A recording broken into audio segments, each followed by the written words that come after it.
तो फिल्म की शुरुआत एक छोटी बच्ची ईव से होती है जो इस टाइम जख्मी हालत में पुलिस स्टेशन में थी। हाथ में बैलरीना टॉय है। वो अपनी फैमिली को याद कर रही थी और यहीं से सीन्स फ्लैशबैक में चले गए जहाँ पे ईव को हमने उसके डैड के साथ एक आइलैंड पर देखा। ये दोनों ही एक कल्ट ग्रुप से बचने के लिए यहाँ पर छुपे हुए थे। पता चलता है कि ईव की पूरी फैमिली एक कल्ट का हिस्सा थी और उसके डैड इन सब को बचाने के लिए उस कल्ट से भगा कर ला रहे थे। तो उसी वक्त में उनकी वाइफ और बड़ी बेटी को कल्ट के लोगों ने मार दिया। इसके बावजूद भी खतरा टला नहीं था क्योंकि कल्ट के लोग धोखाधड़ी के इल्जाम में इन्हें भी ढूंढ रहे थे और मारना चाहते थे। इनकी इन्हीं सोचों के दौरान इनकी इस बड़ी सी विला के ऊपर हमला हो भी जाता है। कल्ट के लोग सबसे पहले विला के बाहर मौजूद गार्ड्स पर हमला करके उन्हें मार देते हैं और उसके बाद घर के अंदर घुस आते हैं। ईव के डैड मेंटली तौर पर इन सारी चीजों के लिए तैयार थे, इसलिए फौरन ही उन्होंने गार्ड से लड़ते हुए उन्हें मारना शुरू कर दिया। और पता चलता है कि ईव के डैड भी एक बहुत बड़े असैसिन थे, यानी लोगों को मारना उनका काम था। इसी तरह लड़ते हुए आगे जाते जाते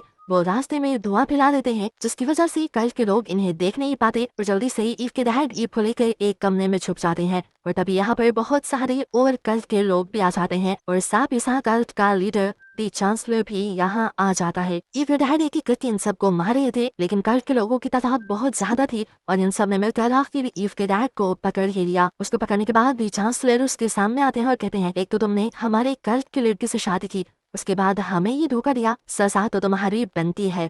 तुम्हारी वाइफ और बड़ी बेटी को तो हमने मार दिया है, लेकिन अगर तुम चाहते हो कि ईव भी जिंदा रहे तो तुम अपनी जान ले लो, नहीं तो मैं तुम्हें और तुम्हारी बेटी दोनों को ही मार दूंगा। ईव के डैड को अपनी बेटी की जान बहुत प्यारी थी, इसलिए वो अपने आप को मारने लगे। लेकिन तभी छुपी हुई उसकी बेटी यानी ईव बाहर निकल आई और उसने अपने डैड को ऐसा करने से मना कर दिया। अपनी बेटी की आवाज सुनते ही ईव के डैड ने भी गन फेंकी और यहाँ पर सभी लोगों से लड़ने लग गए। ऐसे में भी चांसलर यहाँ से चले जाते हैं और ये लड़ाई चलती रहती है। कई आदमी ईव के डैड को नीचे गिराते हुए अपने चाकू से स्टैब करते हुए ईव के डैड को मारने ही वाला था, लेकिन तभी पीछे से ईव ने आकर उसके ऊपर गोली चला दी और उस आदमी को मार दिया। जिसके बाद ईव अपने जख्मी डैड को लिए इस विला से बाहर निकल आई। दोनों के बाहर आते ही यहाँ पर एक बहुत बड़ा धमाका होता है क्योंकि बाहर निकलने से पहले ही ईव के डैड ने इस घर में बहुत सारे बॉम्ब्स लगा दिए थे। इन बॉम्ब्स की वजह से कल के सभी लोग मारे जाते हैं और द चांसलर जो यहाँ से बाहर निकल रहा था उसे लगता है कि इसी धमाके में ईव और उसके डैड भी मारे गए, इसलिए वो इस आइलैंड को ही छोड़कर चला जाता है। ईव के डैड की हालत बहुत ज्यादा खराब थी। समुद्र के किनारे बैठी ईव किसी मदद के इंतजार में थी, लेकिन तभी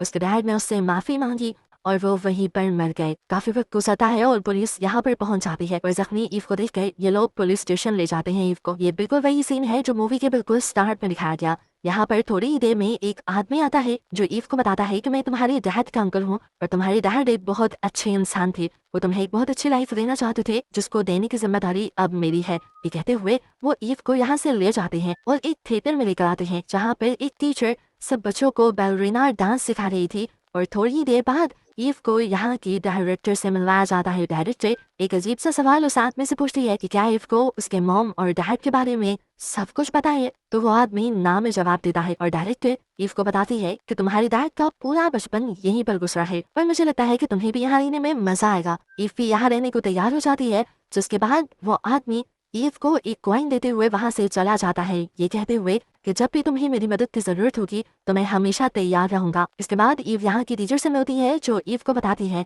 कि यहाँ पर दो तरह की ट्रेनिंग होती है, एक बैलरीना डांस की और एक लोगों को मारने की। वो ईव के हाथ में पकड़े हुए कॉइन की एग्जाम्पल देते हुए ईव को बताते हैं कि हर कॉइन की दो साइड होती है, इंसान को लड़ना भी आना चाहिए और बचना भी। ईव को ये बात पसंद आती है और वो दोनों ही ट्रेनिंग्स लेने के लिए तैयार हो जाती है और बस यही से अब मूवी में 12 साल का वक्त गुजर जाता है और अब हमें ईव को दिखाया जाता है जो यहाँ पर बैलरीना डांस कर रही थी। बैलरीना डांस की ट्रेनिंग इतनी ज्यादा टफ थी कि ईव के पाँव से खून तक निकलने लगा था, लेकिन वो फिर भी घूम रही थी। यहाँ पर उसके टीचर उसे कहते हैं कि जाओ जाकर पाँव पर पट्टी कराओ। बैंडेजेस लगाते हुए हम ईवा की दोस्त को देखते हैं जो ईवा से इस टाइम के लिए ट्रेनिंग रोकने को कहते हैं, पर ईवा कहती है कि मुझे बिल्कुल तुम्हारी तरह बेस्ट बैलरीना डांसर बनना है। तो वो लड़कियों से जवाब देती है, तुम पहले ही एक बहुत ही अच्छी असैसिन हो और तुम्हें उस ट्रेनिंग पर ज्यादा ध्यान देना चाहिए। कुछ देर बाद हमें ईव की असैसिन बनने की ट्रेनिंग को दिखाया जाता है जहाँ पर वो लोग बहुत से लड़कों से बिलड़ते हैं और यहाँ पर उन्हें लड़ने के साथ साथ हर तरह की गन्स चलाना भी सिखाई जाती है।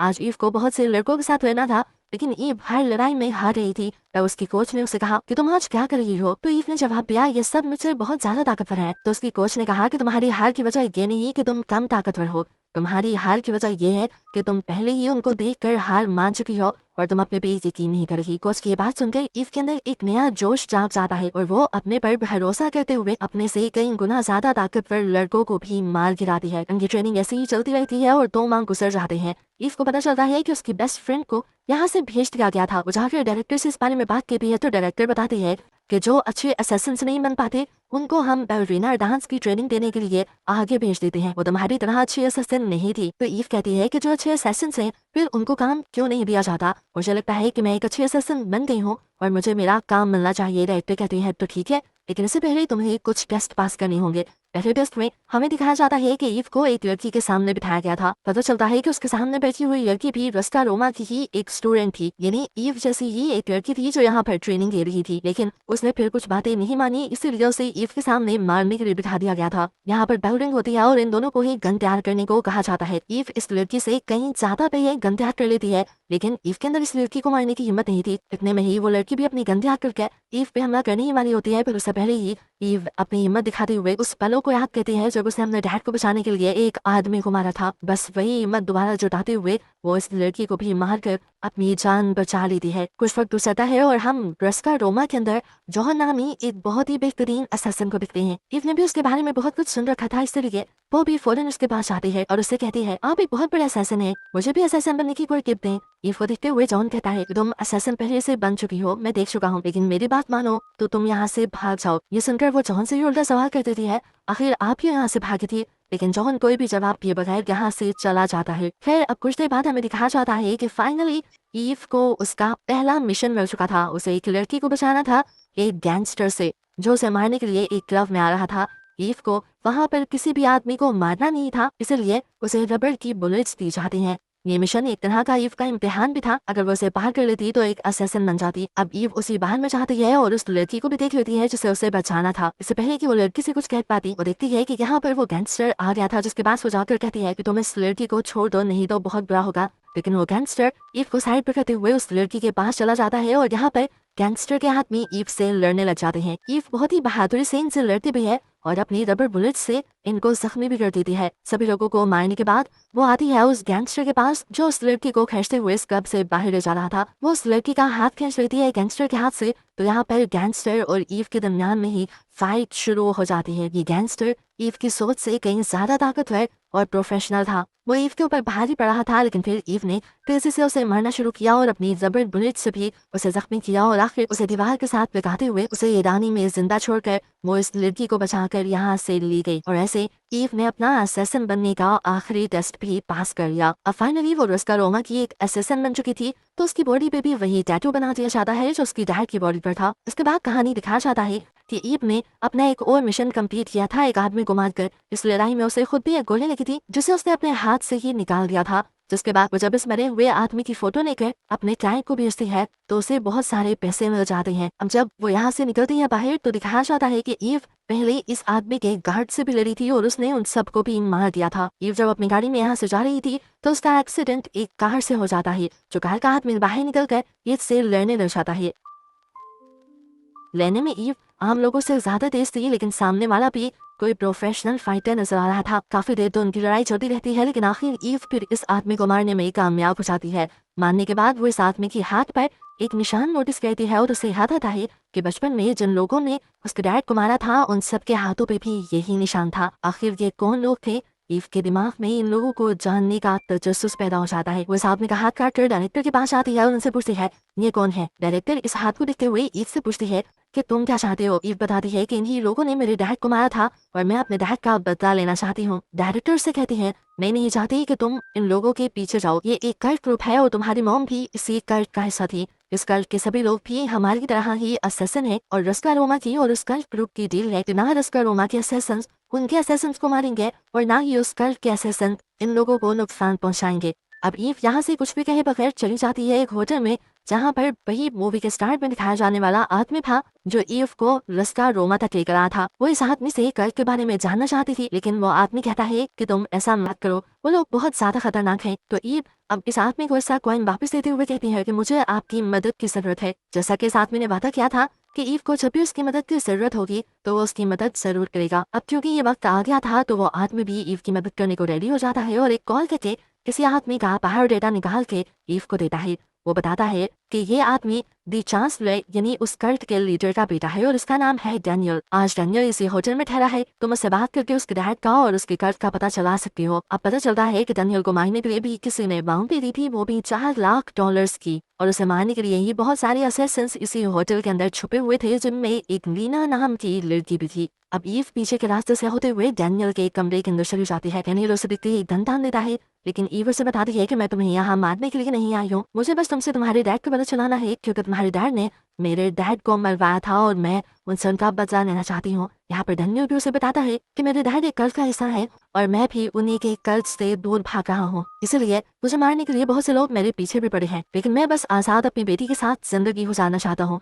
ये लोग बातें ही कर रहे थे कि इतने में डैनियल के रूम में हमला हो गया और बहुत से लोग डैनियल को मारने लगे। डैनियल के साथ साथ यहाँ पर ईव भी डैनियल का साथ देती है और सभी गुंडों से लड़ने लग जाती है। यहाँ पर डैनियल ईव से मदद मांगता है उसकी बेटी को बचाने के लिए। ईव जब उसे बचा कर नीचे लेकर आ ही रही होती है, तभी उसके सामने और भी बहुत सारे गार्ड्स आ जाते हैं, जिनसे एक एक करके ईव लड़ने लग जाती है। और दूसरी तरफ दिखाया जाता है कि डैनियल भी जिन लोगों से लड़ रहा था, आखिर उन्होंने डैनियल को गोली मार दी। यहाँ पर ईव के सर पर भी किसी ने पीछे से वार करते हुए ईव को बेहोश कर दिया। ईव को यहाँ पर पकड़ लिया जाता है और उस बच्चे को यहाँ से ले जाया जाता है उसी कल्ट में दी चांसलर यानी कल्ट के लीडर के पास। ईव को जब होश आया तो उसके सामने बहुत से लोग थे और उसके साथ भी बहुत से लोग थे जो सजा में खड़े थे। उन्हें इस होटल में लड़ने की सजा दी जा रही थी, लेकिन ईव ने कहा कि मैं यहाँ पर किसी को भी मारने नहीं आई थी, मैं सिर्फ डैनियल से मिलने के लिए आई थी। उसकी ये बात सुनते ही यहाँ पर उसके साथ खड़े बाकी लोगों को मार दिया जाता है और उसे छोड़ दिया जाता है। उसके बाद ईव एक दूसरे आदमी के पास जाती है जो कि असैसिन्स को इलीगली बहुत सारी गन्स प्रोवाइड करता था।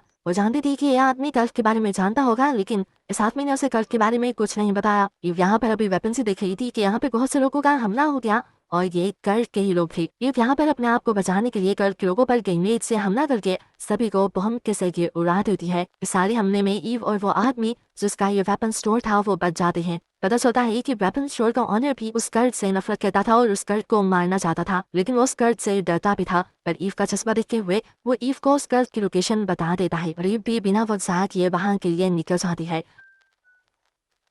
रास्ते में उसे डायरेक्टर की कॉल पे आती है और वो उसे वार्न कहते हैं कि तुम उनसे पंगा लेने जा रही हो जिनसे हमारी दुश्मनी है, लेकिन ईव उनकी बात को इग्नोर करते हुए कल्ट के इस शहर में चली जाती है। और इस शहर में जाते ही उसे ये अंदाजा हो जाता है कि इस शहर में रहने वाला एक एक आदमी कल्ट का मेंबर है। ईव सबसे पहले एक कैफे के अंदर जाती है जहाँ पे वो वही बैलरीना डांस वाला टॉय देखती है जो उसके डैड ने उसे बचपन में ही लेकर दिया था। इस जगह से उसकी यादें जुड़ी थी। अभी वो ये सब देख रही थी कि एकदम से उसने नोटिस किया कि सभी लोग यहाँ से जाने लगे हैं और एक आदमी ने आकर उसके ऊपर हमला कर दिया है। वो इस आदमी से लड़ती है, हालांकि वो आदमी उससे कहीं ज्यादा ताकतवर था। लड़ते लड़ते आखिर उसके हाथ में गन लग जाती है जिससे वो इस आदमी को शूट कर देती है। और तभी इस होटल की शेफ भी किसी प्रोफेशनल फाइटर की तरह ईद से लड़ने लग जाती है। एक के बाद एक उसके साथ लड़ने के लिए बहुत से लोग आ जाते हैं और वो सबको मारते हुए यहाँ से बाहर निकलती है। एक सरदार आदमी जो सारी लड़ाई के ऊपर नजर रखे हुए था वो फौरन दी चांसलर को ये बताता है कि ईव अभी भी जिंदा बच गई है। तो अब ईव को पकड़ने के लिए लीना नाम की एक लड़की आती है जो ईव को पीछे से बेहोश करके दी चांसलर के पास ले आती है। ईव को जब होश आया तो चांसलर ने पूछा, आखिर कौन हो तुम और क्या चाहती हो? क्या जानती नहीं कि रुस्का रोमा के साथ हमारा कॉन्ट्रैक्ट है, तुम हमें नुकसान नहीं पहुंचा सकती? तो ईव बताती है कि मैं रुस्का रोमा से नहीं आई बल्कि मैं यहीं की एक मेंबर हूँ। वो अपनी मॉम डैड का नाम बताते हुए चांसलर को चौंका देती है। चांसलर ने तो समझा था कि सालों पहले ही ईव मर चुकी होगी, लेकिन ईव अब उसके सामने जिंदा बैठी थी। चांसलर को तो लगा था कि ईव डैनियल की बेटी को बचाने के लिए आई है, लेकिन अब उसे पता चलता है कि यह मामला उससे भी कहीं ज्यादा बड़ा है। लीना भी हैरान होकर अब चांसलर से पूछती है, आखिर ये लड़की कौन है और किन लोगों का नाम ले रही है? तो चांसलर भी बता देते हैं कि ये अपनी माँ बाप की मौत का बदला लेने आई है मुझसे और ये तुम्हारी बहन है और पहले इस कल्ट का हिस्सा हुआ करती थी। ये जानकर लीना शॉक में रह जाती है। अब ये लोग बात कर रहे थे कि पीछे से ईव सभी लोगों को मारते हुए उस घर से निकलकर एक दूसरे घर में चली जाती है और लीना भी जल्दी से उसके पीछे भागती है और उसे रोक देती है। ईव ने अब लीना के ऊपर धन तानी हुई थी जब लीना ने उसे बताया कि मैं तुम्हारी बड़ी बहन हूँ। ने कहा, मैं कैसे मान लूं? मुझे और डैड को तो पता चला था कि तुम सालों पहले ही मारी गई। तो लीना बताती है कि नहीं, इन्होंने सिर्फ मेरी मॉम को मारा था, मैं अभी तक जिंदा हूँ। ये लोग बातें ही कर रहे थे कि बाहर मौजूद लोग भी चांसलर से सवाल करते हैं कि क्या इन दोनों को मार दें? तो चांसलर भी हाँ में जवाब दे देती है और बाहर खड़े हुए असैसिन्स इस घर के ऊपर बमबारी कर देते हैं, जिस हमले में लीना बहुत ही बुरी तरह जख्मी हो जाती है। उसकी हालत बिल्कुल मरने वाली हो गई थी। ईव जब उसके पास आती है तो लीना उससे कहती है, मॉम डैड की मौत का बदला जरूर लेना। हमने देखा कि ईवा भी जख्मी हुई भी थी, लेकिन लीना के कहने पर वो एक नई हिम्मत के साथ, एक नए जोश के साथ खड़ी हुई थी। वो यहीं पर लगी हुई एक तलवार उठाती है और यहाँ से बाहर निकलने का फैसला करती है। और तभी यहाँ पर बहुत सारे असैसिन्स आ जाते हैं जिनसे वो अकेले ही लड़ती है। किसी का हाथ किसी की गर्दन काटते हुए तो किसी के पेट पर वार करते हुए वो सबको मारते हुए आगे बढ़ रही थी और रो रही थी। अब तो चांसलर को भी ईव से बहुत ज्यादा डर लगने लगा था, इसलिए वो रस्का रोमा की डायरेक्टर को कॉल करता है और कहता है कि अगर तुम हमारे दरमियान का कॉन्ट्रैक्ट बरकरार रखना चाहते हो तो सबसे पहले इस लड़की को 12 बजे से पहले पहले यहाँ से निकाल लो, वरना तो बहुत बुरा होगा। डायरेक्टर भी जानती थी कि इस धमकी का अंजाम बुरा हो सकता है, इसीलिए वो जॉन को यानी रस्का रोमा के बेस्ट असैसिन को ही ईव को मारने की बाउंड्री दे देती है। कुछ देर में जॉन यहाँ पर पहुंच जाता है तो चांसलर अपने पूरे शहर में ऐलान करवा देते हैं कि हमारे इस कल्ट में 2 असैसिन्स घुसे हैं। लड़की को जो कोई भी देखे वो मार दे, लेकिन लड़के को किसी ने नहीं मारना। यहाँ पर जॉन जब ईव के सामने आता है तो वो उससे कहता है कि मैं तुम्हें मौका देता हूँ, 12 बजे से पहले पहले यहाँ से भाग जाओ। अगर तुम यहाँ से ना गई तो मजबूरन मुझे तुम्हें मारना पड़ेगा। अब क्योंकि सभी लोग इन दोनों के ऊपर नजर रखे हुए थे, ये बात जॉन जानता था, इसलिए वो ईव से लड़ने का ड्रामा करने लग जाता है और बाहर बाहर ईव को यही कहता रहता है कि तुम्हारे पास मौका है, अब जान बचाओ, यहाँ से निकल जाओ। पर ईव जॉन से कहती है मैं यहाँ से अपनी डैड की मौत का बदला लिए बगैर नहीं जाऊंगी। मेरे डैड को चांसलर ने मरवाया है और मैं उसे मार कर ही रहूंगी और उसके बाद ये जंग खत्म कर दूंगी। जॉन देखता है कि 12 बजे में अभी पूरे 28 मिनट बचे थे। वो कहता है ठीक है, तुम्हारे पास 28 मिनट है, अगर 28 मिनट में तुमने ये काम कर दिखाया 12 बजे से पहले पहले तो मैं तुम्हें छोड़ दूंगा, लेकिन अगर तुम्हारा काम 12 बजे तक खत्म ना हुआ तो मुझे मजबूरन तुम्हें मारना होगा। अभी चुप करके यहाँ से निकल जाती है और पीछे के रास्ते से होते हुए चांसलर के सभी गार्ड्स को मारते हुए, किसी के मुंह पे टेप बांधते हुए तो किसी को सर पर वार करके बेहोश करते हुए वो चांसलर तक पहुंचा जा रही थी। रास्ते में आने वाले सभी गार्ड्स को उसने गोलियों से भी मारा, तो ऐसे चांसलर को भी खबर हो गई कि जॉन ने उन्हें धोखा दिया है, उसने उस लड़की को छोड़ दिया है जो अब चांसलर को मारना चाहती है। वो दोबारा शहर में ऐलान कर देता है कि अब चाहे वो लड़की हो या लड़का, जिसके भी सामने आए उसे मार दिया जाए। इसीलिए अब ईव के सामने बहुत सारे लोग आ रहे थे उसे मारने के लिए, लेकिन ईव सबको ही मारती जा रही थी। और तभी ईव एक ऐसी जगह पर पहुंची जहां पर बहुत सारे वेपन्स थे। यहाँ से उसे एक फायर गन मिल जाती है और इससे उसका काम बहुत ज्यादा आसान हो जाता है। वो आगे बढ़ते बढ़ते सभी को जलाती जाती है और तभी उसका सामना हो जाता है एक ऐसे आदमी से